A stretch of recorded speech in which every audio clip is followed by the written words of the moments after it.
the Edmonton Oilers have a massive opportunity when it comes to the special teams ahead of their preview against the Detroit Red Wings later on tonight. I'll have that all previewed for you and more today on Oilers Digest. But before we get into the nitty-gritty of all the statistics, all the stats, all the previews, make sure to subscribe here to Oilers Digest. If you're not a part of the 16% that have subscribed to the channel, make sure to do so as we get into what seems to be the second month of the regular season. Yet it's snuck up on us. Before you know it, we will be into near the end of the regular season and into the playoffs. Where will the Oilers be? Who knows? But what we do know for this, for sure, is it is Detroit Pick City tonight. Yes, the Edmonton Oilers are in the city of Detroit as they take on the Detroit Red Wings tonight at 5 o'clock Central Time, 4 o'clock Mountain, whatever time zone it is.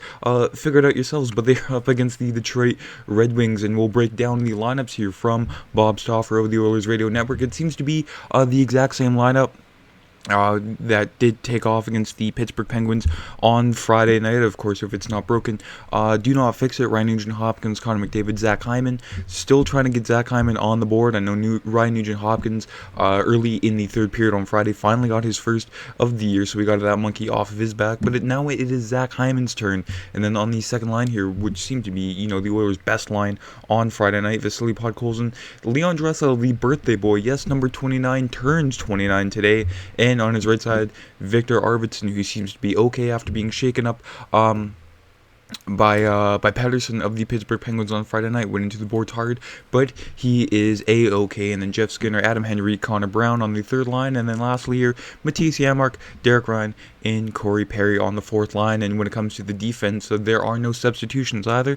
Matisse Ekholm, Evan Bouchard, Darnell Nurse, and Troy Stecher. Darnell Nurse, when he's paired next to Troy Stecher, seems to play the best hockey that we've seen in ages, and the coaching staff seems to realize that. And then we have Brett Kulak in Ty Emberson, but Calvin Pickard gets the start tonight in goal. Stuart Skinner gets the night off, and he will probably get tomorrow night against the Columbus Blue Jackets. But it's a chance for the Oilers to start to get a winning streak going and get the special teams going. And with Calvin Pickard back between the pipes, he is more than excited, as he was a former Detroit Red Wing himself before joining the Edmonton Oilers. And he says, as I've said before, practice is huge for me. I didn't love my first game against the Chicago Blackhawks. I liked my second game and played well with our situation. I will go some spurts without games, so practice is key for me. I feel ready to go and feel sharp. And he looked a lot better in his second game against the Nashville Predators. So it all boils down to getting game action for Calvin Pickard. The more action he gets, the more he seems to perform a lot better and get into the groove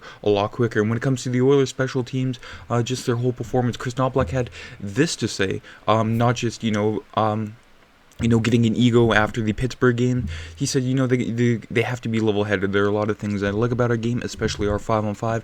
There is room for improvement, but I think, just like I mentioned before, the special teams are so important right now. We know our special teams are going to be better, and that's very optimistic from Kris Knoblauch. Of course, the Oilers' power play scored in 2 straight games, but the penalty kill could use some more time to sort of work on it, work out the kinks. Because, it's certainly not the power, the penalty kill that we saw last year, but just breaking down here between the Oilers and Red Wings, the Oilers are 4-4-0. Oilers coming off a win, Wings coming off a loss. Red Wings 23 goals for compared to the Oilers 18 goals against, but it's the special teams that seems to be the cause of both problems for the team. Of course, the Oilers only had a 14% power play, Red Wings at a 19% power play, and then the penalty kill.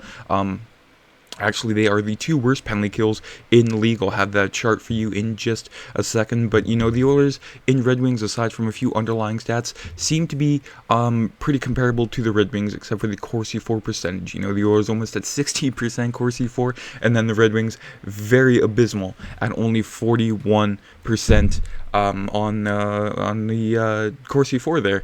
And like I said, the Oilers and Red Wings, 2 worst penalty killers or penalty killing teams in the league so far. I mean, again, it's only early, but both teams could use some time to work on it, and it all might boil down to how both teams perform on the special teams tonight. But that's it for the Oilers side. Let's take a look at the opposition observation. Yes, the Detroit Red Wings coming in this one off of a loss to the Buffalo Sabres yesterday. Of course, the Detroit Red Wings second last in the Atlantic Division, sitting at 4-4-0, and just looking at how their schedule is broken down so far, going 3-1 in their first 4 games, rattling off a 3-game win streak against Nashville, New York, and New Jersey, but they did lose 5-3 to the Buffalo Sabres yesterday on the road, and they are back home. Just looking at their forwards here, the first line, on paper, tremendous. Alex DeBrincat, Dylan Larkin, Lucas Raymond, and then after that, it sort of seems to drop off there. Joe Veleno, JT Kahn for Patrick Kane. That'd be a great line, a couple years ago. In 2024,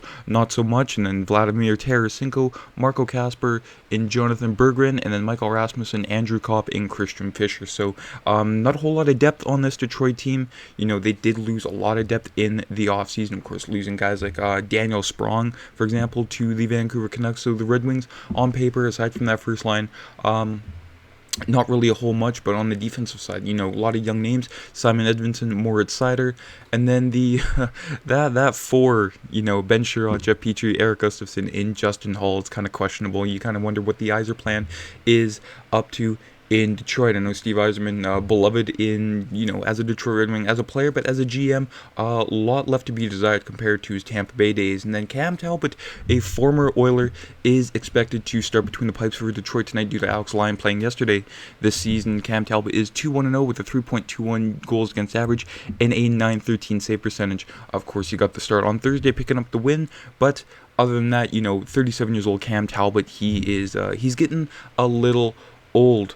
Not as old as he felt, in his final years in Edmonton or his last season at all, but Cam Talbot starting between the pipes tonight. Only 4 teams have allowed more expected goals on a per 60-minute basis than Detroit. No team has allowed more shots on goal per game. Detroit also is the second worst penalty kill in the league after Edmonton, and the Oilers' power play, which has scored in 2 consecutive games, should see opportunities on Sunday against a very undisciplined Red Wings team. And then the underlying stats, they are not doing Detroit any favors here. Detroit is lucky to be playing at 500. According to Evolving Hockey, they rank last in shot attempts, unblocked attempts, and expected goals at 5-on-5. Natural Stat Trick also ranks them as the second worst team at generating and suppressing high danger chances at 5-on-5. Yesterday's game against Buffalo controlled 62% of shot attempts, 65% of expected goals, and 70% of high danger attempts. So it'll be interesting to see, a clash of both sides. Edmonton finally getting into their groove, in Detroit just trying to figure out what exactly